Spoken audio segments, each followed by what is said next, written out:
Bonjour à tous.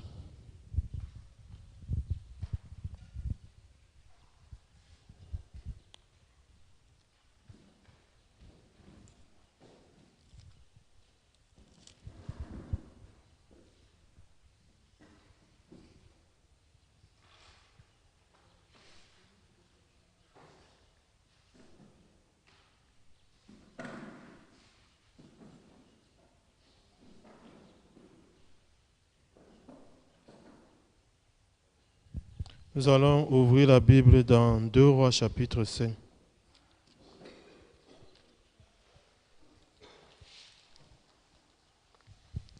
Deux Rois chapitre 5 à partir du verset 1.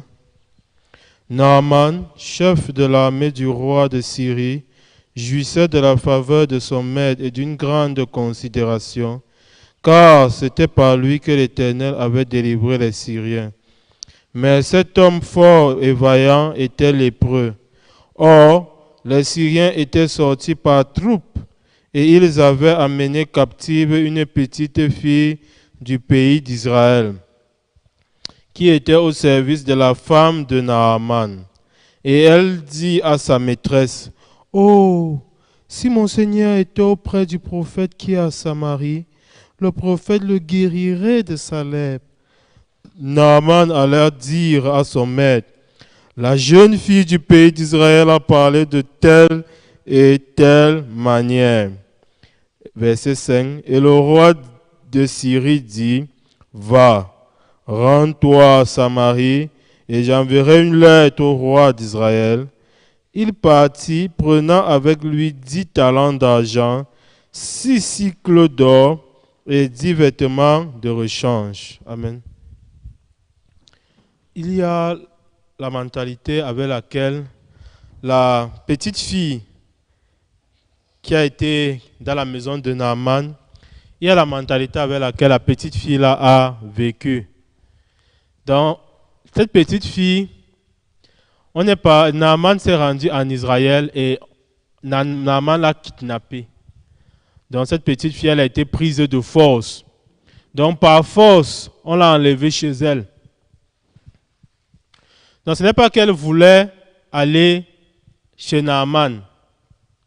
C'est par force, on l'a enlevée chez elle. Par force, on l'a envoyée dans chez Naaman. Elle était esclave chez Naaman. C'était par force. Donc, la petite fille n'a pas voulu être comme ça. C'était par force. Et pendant qu'elle vivait aussi là-bas par force, la mentalité avec laquelle elle a vécu, vraiment, c'est cette mentalité, ce cœur qui a décidé son bonheur. Le cœur avec lequel elle a vécu, c'est ce cœur qui a décidé son bonheur ou son malheur. Donc au début, lorsqu'elle est arrivée chez Naaman, certainement son cœur était triste. Par force, on l'a tirée de chez elle, on l'a amenée dans un pays qu'elle ne connaît pas, dans une maison qu'elle ne connaît pas. Et dans cette maison, on l'a fait travailler dur. La Bible dit que c'était quoi? Une petite fille. Peut-être elle avait moins de 18 ans. Donc quand on dit petite fille, ça veut dire quoi? Moins de 18 ans. Elle pouvait avoir 17 ans. Elle pouvait avoir 16 ans, 15 ans, 14 ans. En tout cas, c'était une petite fille. Donc, au début, elle était vraiment triste. Pendant qu'elle vivait dans la maison de Naaman, elle était triste. Pendant qu'elle vivait à Syrie, elle était triste. Mais, à un moment donné aussi, elle a accepté son destin. Je suis ici. C'est vraiment pris par force pour m'amener ici. Mais maintenant, je suis ici. Qu'est-ce que je vais faire? Et elle a commencé à vivre de plein cœur en Syrie, chez le général Naaman. Et pendant qu'elle vivait en plein cœur, de tout son cœur en Syrie, la mentalité avec laquelle elle vivait aussi était une mentalité aussi très importante. Pendant qu'elle vivait, en fait, cette petite fille, elle n'a pas vécu en regardant seulement sa vie. Donc, elle n'a pas vécu en s'occupant de ses affaires. Moi, je m'occupe seulement de mes affaires. Je fais seulement ce que j'ai à faire. Les tâches qu'on me donne, je fais. Ça me donne à manger, je mange. Ça ne me donne pas à manger, je vais me débrouiller. Chacun sa vie. Elle n'a pas vécu comme ça. Pendant que la petite fille était chez le général Naaman, chez Naaman, chef de l'armée, la petite fille aussi, elle a vécu en étant sensible à tout ce qui l'entourait. Donc son cœur était sensible à tout ce qui l'entourait. Donc son cœur n'était pas seulement sensible à son monde, mais son cœur était sensible à tout ce qui l'entourait. On nous a présenté ici la conversation qu'elle a eue avec la femme de Naaman. Est-ce que c'est la seule conversation qu'elle a eue depuis qu'elle est arrivée dans la maison là? Ce n'est pas la seule. Il y a eu plusieurs conversations. C'est tellement, dans certaines conversations, la femme de Naaman l'a grondé. Et c'est sûr, une nouvelle esclave arrive chez toi. Au début, tu es douce. Une nouvelle esclave qui vient d'un pays que vous haïssez. Au début, la femme de Naaman était douce. Non.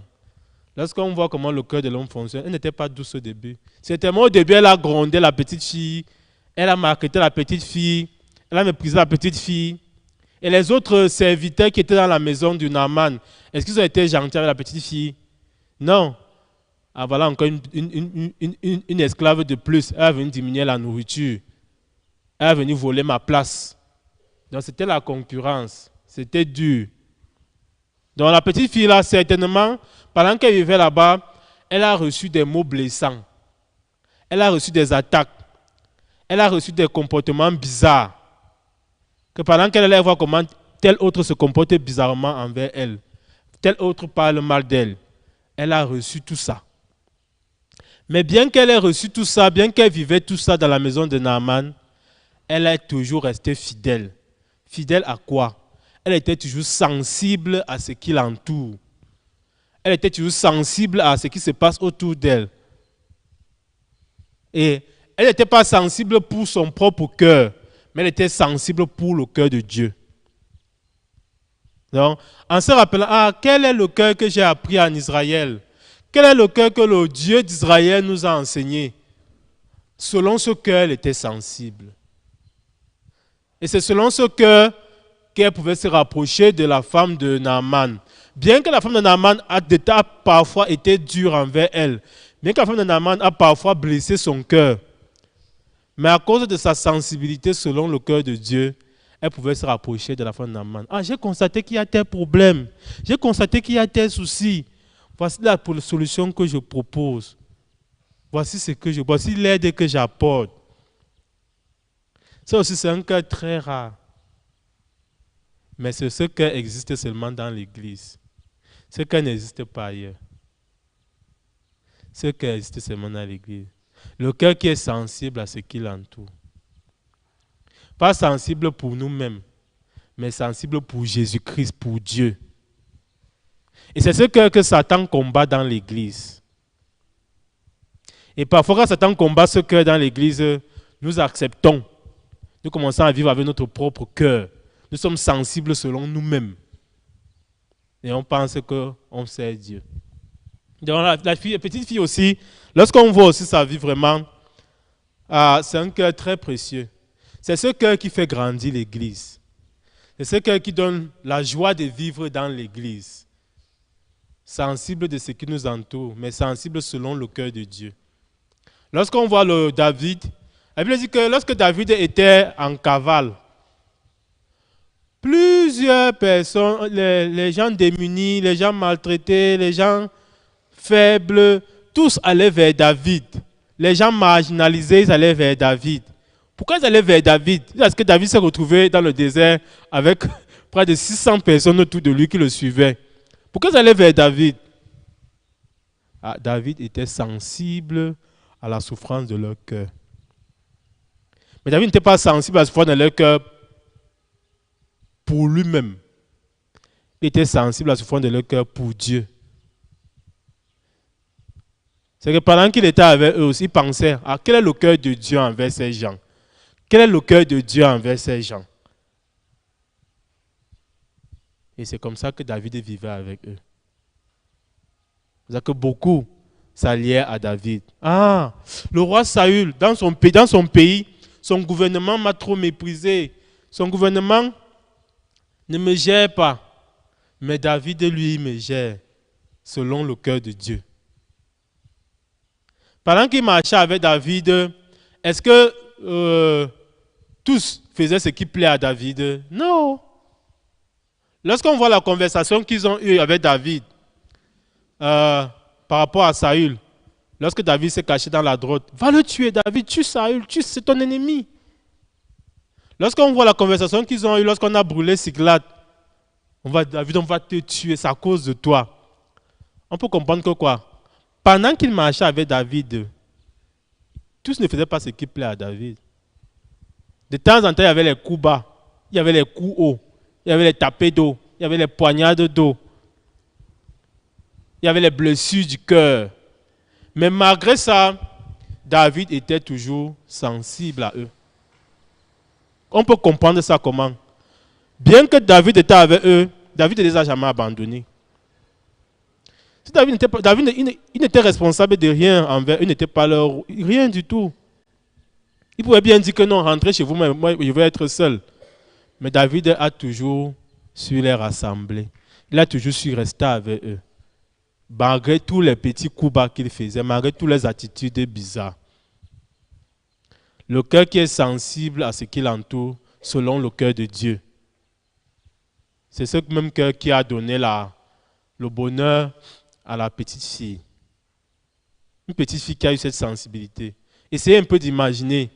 Vous êtes dans un pays étranger, un pays qui vous hait, qui est votre race, un pays qui déteste votre race. Vous êtes esclave. Vous êtes encore adolescent, peut-être que vous n'avez même pas encore la puberté. Mais être sensible au cœur de ceux qui sont autour de moi. Ah, quel est le cœur de Dieu pour celui-ci? Quel est le cœur de Dieu pour celui-là? Oui. Quel est le cœur de Dieu pour mon maître? Oui, pour ma maîtresse qui est méchante là. Quel est le cœur de Dieu pour elle? Ah, ma maîtresse, elle a tel problème. Ah, ma maîtresse, elle veut t'aider. Mon chef, mon maître, il a tel problème, il est lépreux. Mon maître, je veux t'aider. Mon maître, je te propose cette solution, même comme je sais que tu vas me mépriser, mais je te propose quand même. Est-ce que lorsqu'elle partait devant la femme de Naaman, c'était parce qu'elle savait qu'on allait accepter son idée? Elle sait que non, on va mépriser. Et c'est que non, on peut même me gronder, on peut même me chasser là. Mais pas quand même, pourquoi? C'est le cœur de Dieu. Il faut que devant Dieu, je n'ai aucune faute par rapport à eux. Il ne faut pas qu'ils disent que non, la petite fille de Naaman, ma petite fille était là chez nous, elle n'a rien dit. Il faut que devant Dieu, Dieu dise que quoi? Tout ce qu'elle pouvait dire, elle a dit. Tout ce qu'elle pouvait faire, elle a fait. Selon le cœur de Dieu. Donc vraiment, c'est un cœur très précieux. C'est ce cœur qui donne la joie de vivre à l'église. Comme ce cœur a donné la joie de vivre dans la maison de Naaman. C'est ce cœur qui fait grandir l'église. Comme ce cœur a fait grandir la troupe qui poursuivait David. C'est le secret. C'est un cœur très précieux. Mais pendant que nous sommes à l'église aussi, Satan, à cause des œuvres que nous faisons, Satan veut détruire ce cœur. En nous montrant que nous sommes meilleurs que les autres, Satan veut détruire ce cœur. Et parfois, on ne se rend même pas compte. J'ai été domestique chez des Mauritaniens. J'ai été domestique, non, homme de ménage. Bon, j'étais leur seul homme de ménage. Il y avait le gardien, celui qui surveillait le portail, et il y avait moi. J'étais homme de ménage chez les Mauritaniens. On me payait 7500 la demi-journée. Donc, de 6h à midi, on me payait 7500 par jour. Cash. Et pendant que j'y étais, mon travail était simple. Je devais tout faire, sauf préparer le repas de midi. Donc, quand j'arrivais, je lavais la maison, je partais chercher le petit déjeuner à la boulangerie, le pain chaud. Si le pain n'est pas chaud, je vais manger ça moi-même. Je partais chercher le petit déjeuner à la boulangerie, je viens faire le petit déjeuner, je lavais leurs habits, je lavais leurs caleçons. Parce que dans la maison, c'était une villa. Il vivait 4 Mauritaniens, dont les blancs, il avait la peau blanche, donc 4 Mauritaniens. Donc je lavais leurs caleçons, je lavais leurs habits, je lavais les assiettes, je préparais, je balayais la cour. Je préparais le petit déjeuner seulement. Donc comme je n'étais pas musulman, ils m'ont dit que je ne peux pas préparer le déjeuner, ni le dîner. Donc petit déjeuner seulement. Donc après, lorsque j'ai terminé, je partais dans leur magasin, dans leur supermarché. Je partais là-bas, je faisais aussi le ménage au supermarché, tchac, tchac, tchac, et vérifier que tout est propre, tout. Et vraiment, pendant que j'étais avec ces Mauritaniens, de temps en temps, je voyais comment les employés du supermarché volaient. Quand les employés du supermarché volaient, quel est le cœur que moi j'avais? Ah, ce n'est pas mes affaires, je ne suis pas là pour ça. J'ai fait mon travail, je rentre.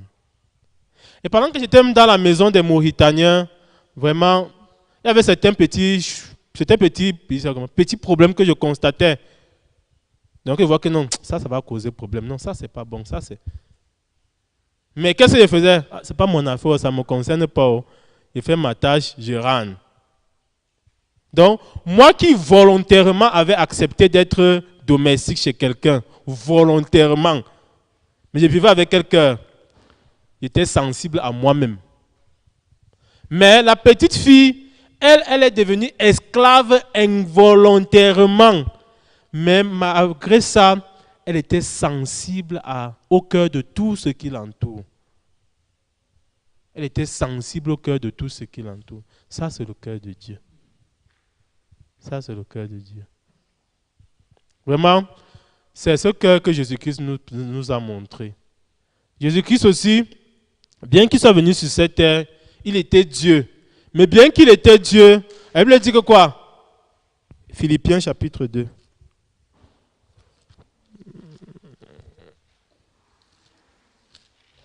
Philippiens chapitre 2.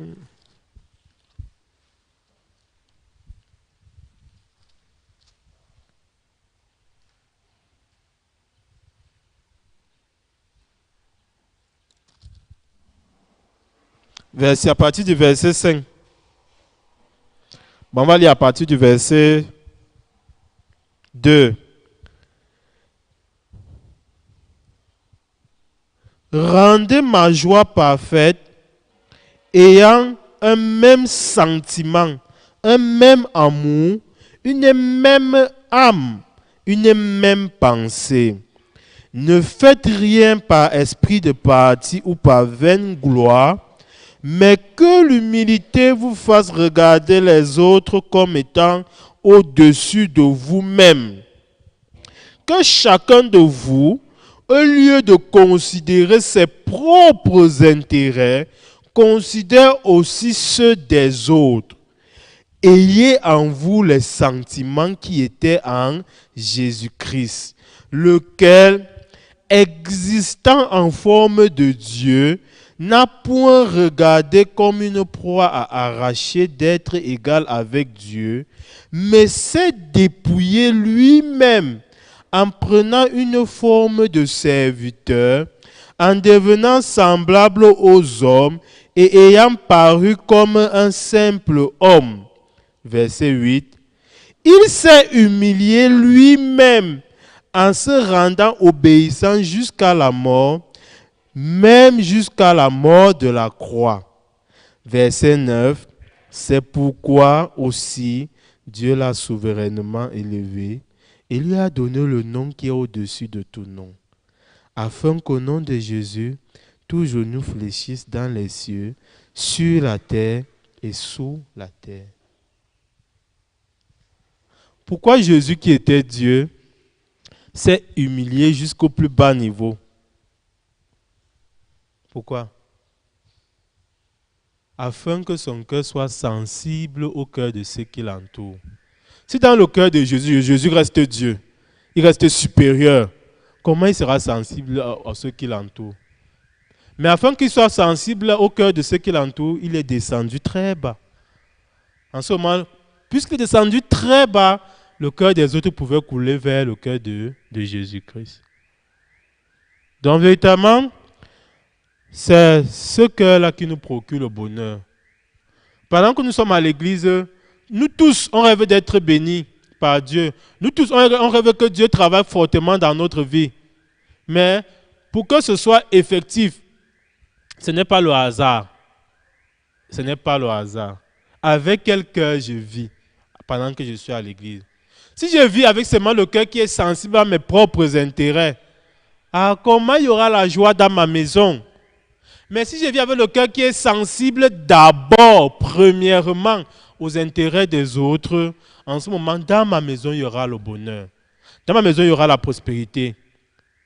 C'est avec ce cœur que la petite fille a vécu. La petite adolescente. Si une petite adolescente a pu vivre comme ça, combien de fois nous,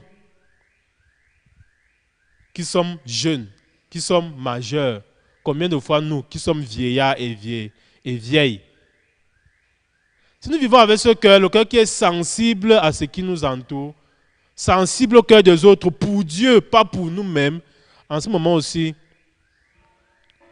notre maison sera remplie de bonheur. Souvent, j'écoute le témoignage des premiers frères et sœurs qui ont reçu l'évangile au Cameroun.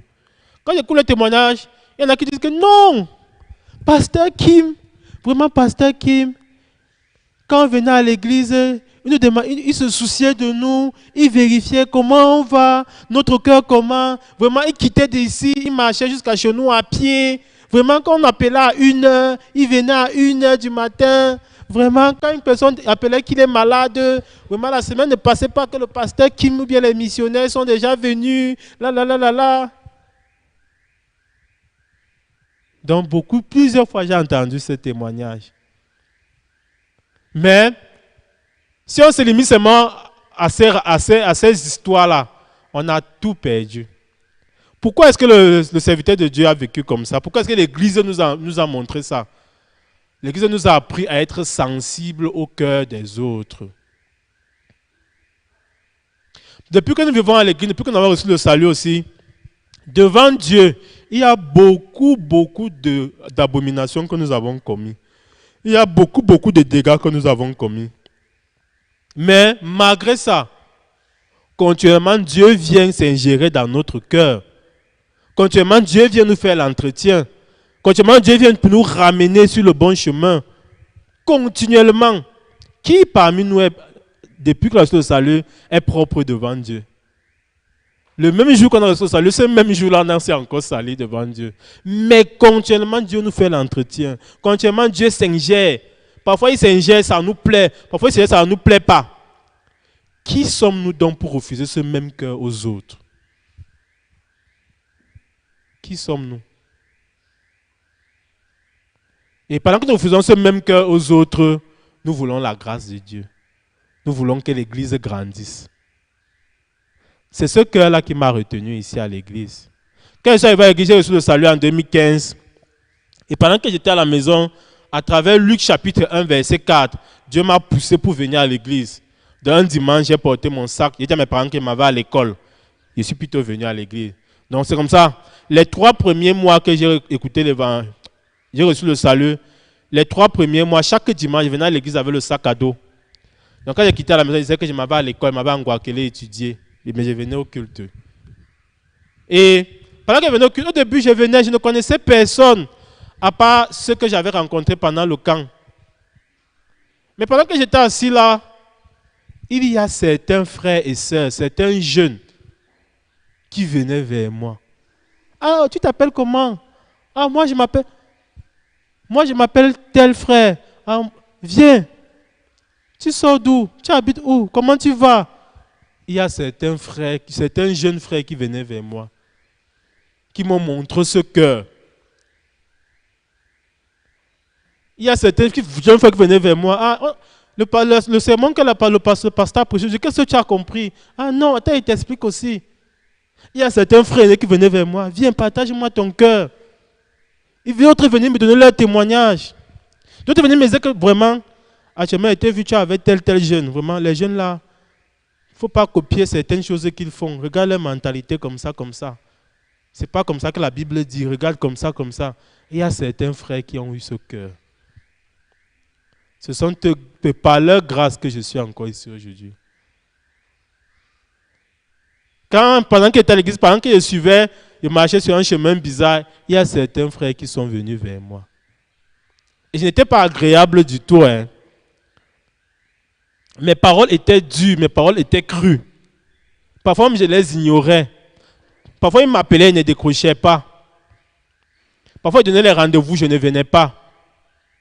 Mais toujours, ils venaient vers moi. C'est parce qu'ils ont vécu avec ce que je suis là, que j'ai été ajouté à l'église. J'ai été ajouté à l'église. Puis si à un moment donné, pendant qu'ils venaient à l'église, à un moment donné, ils ne voulaient plus venir. Pourquoi? Parce que la pensée entrait déjà le salut. En plus, je ne connais personne là-bas. Donc quand la pensée est entrée, ils ne voulaient plus venir. Mais parce que ces frères-là ont eu ce cœur-là pour moi, le cœur de la petite fille, ça m'a maintenu ici. Ça m'a maintenu jusqu'à ce que la parole entre un peu, que tu as le salut. Tu appartiens à l'Église et Mission de la Bonne Nouvelle. Donc nous également, pendant que nous vivons avec quelqu'un, nous vivons. Cette semaine, il y a un frère centrafricain qui était ici. Vraiment, ce frère centrafricain, pendant qu'il était là aussi, Dieu m'a montré, Anissé, tu es en train d'abandonner le cœur. Pourquoi? Il était là parmi nous. Mais est-ce que Anissé a pensé qu'il faut prêcher l'évangile au frère centrafricain? Est-ce que Anissé a pensé qu'il faut faire l'entretien avec le frère centrafricain? Anissé n'a pas pensé. Nous aussi, en tant que frères, en tant que jeunes, en tant que sœurs, pendant qu'on vient à l'église, est-ce qu'on pense, quel est le cœur de celui-ci par rapport à l'évangile? Ou bien comme quelqu'un vient à l'église, c'est suffisant. Comme il y a dans la chapelle, c'est suffisant. Quel est son cœur par rapport à l'évangile? Quelle est la parole dans son cœur actuellement? Le sermon de dimanche, ça coule dans son cœur comment actuellement? Ou bien on se dit que non, c'est le cravate des élèves missionnaires. Moi, je suis trop ancien à l'église. Avec quel cœur on vit? Donc la petite fille, elle était sensible au cœur qui l'entourait. C'est dans ça, à travers ça, qu'il y a eu le bonheur dans la maison de Naaman. Le roi David, avant qu'il ne soit couronné officiellement roi, il était sensible au cœur de tous ceux qui l'entouraient. À cause de ça, l'église s'est formée autour de lui. Donc même pour que l'église grandisse, il y a ce secret. Rien n'est le fruit du hasard. Rien du tout. Rien du tout. Donc Dieu aussi m'a rappelé ça. Anissé, quel cœur. Quel cœur. Donc, actuellement, nous avons Dieu en train de travailler grandement pour que l'église du Cameroun grandisse. Et que Dieu nous envoie les gens en désordre, en désordre. Il n'y a même plus le temps de dire qu'on peut faire le toqué-porte.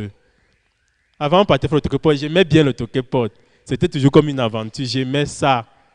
Tu pars toquer chez quelqu'un. Si c'est parce que c'est la machette qui va sortir, si c'est le chaud qui va sortir, si c'est les insultes qui vont sortir, j'aimais ça. Pourquoi? Mais chaque fois qu'on m'insultait, il savait, mon trésor augmente au ciel. Donc j'étais trop content. Maintenant, il n'y a plus le temps de toquer porte, il n'y a plus le temps. Dieu envoie les gens sur place. Dieu dit que l'église doit grandir, le nombre doit s'ajouter. Pendant que Dieu envoie les gens sur place, pendant qu'ils viennent ici, quelle que soit la raison pour laquelle ils viennent ici, qui a le cœur pour se soucier de leur cœur, de leur âme? Celui-ci est venu ici, apparemment il attend Anissé. Donc même s'il attend Anissé, évangile, entretien. Viens un peu mon frère, comment tu t'appelles?